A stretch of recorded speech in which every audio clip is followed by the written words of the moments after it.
you might think, okay, you're traveling to Kenya and it's always hot. But let me tell you something, this is simply not true. Now I live in Kenya and it's awesome. Wow, can you see this?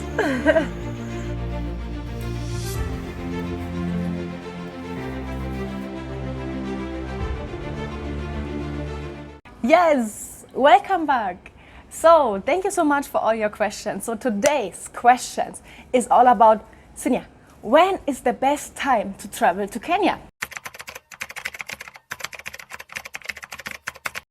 A very important note at the beginning, make sure you watch the video until the end, because at the end I'll be sharing with you the top saving tips. When can you save the most money while traveling in Kenya? So I thought I'm shooting this video today because maybe you might see I was out just on Sunday, just here in Nairobi. And I got a really heavy sunburn and it's still there. So let me start with the weather. Yes, right now it's hot. We are in our hottest season, which is in December and January. You might hear the kids playing and just screaming around. So what it means is that now, yes, it's really hot, which means even now in the morning, it's just 9 a.m. in the morning, you already have like 25 degrees. It will go up to 30 degrees. And if you're going to the beach side, it's even around 5 degrees hotter. So it can be really hot and dry. But still, that doesn't mean, even if it's hot at the daytime, it can be really freezing cold in the nights and in the morning.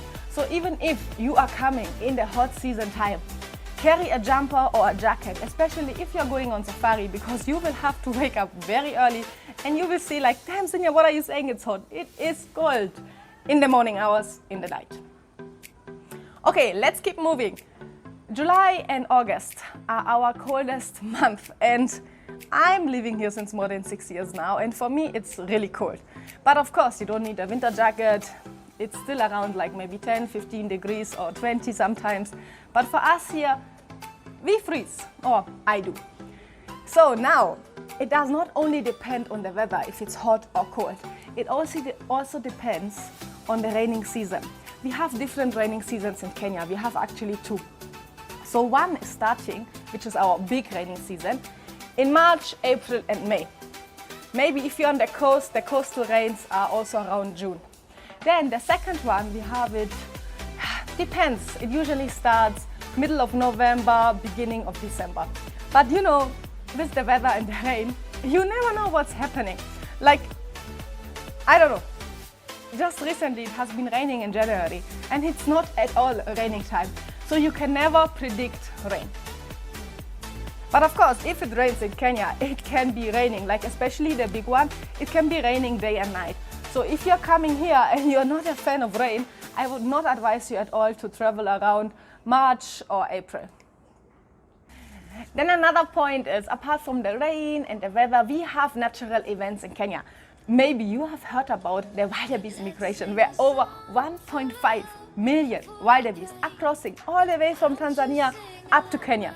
And this is just something else. So if you're interested in that, I would not advise you to miss this one out. And this is typically, I mean, you cannot really say on exactly which day they're coming. I mean, they're animals. They go via instinct. So they come around June, July, August, September, then in end of September or beginning of October, they're going back to Tanzania. And then apart from the migration, we also have like the whales at the coast, and they're only coming there once a year. And now, before I tell you everything here, we have actually created, with my partner Tamara Britten, we have created a woman travel guide. So specifically for women who want to travel in Kenya.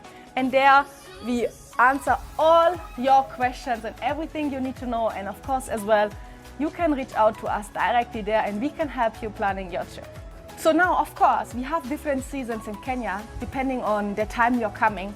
And also it means money-wise. So you pay for the same safari, for the same experience, different amount of money. We have our high seasons. Our high seasons are during the typical international holidays, which is in July, August, even starting in June up to September. And then we have another high season, and it's really the peak season. It's in December and beginning of January, which means the prices can be double as high. So now you ask yourself, okay, Sinja, when can I travel and I can save money? Yes. So the best is, of course, you also don't want to travel in the low season, because if you travel in the low season, it will be around the raining time. So which is, I already said at the beginning of the chapter.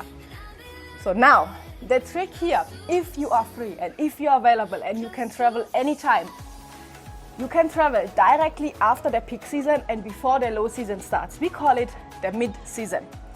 So the mid-season is the middle of January until February. Then we have another short one in June. And then at the end, we have another one in around middle of October, November, depends on exactly where you're going. Before then, the raining season hits in November.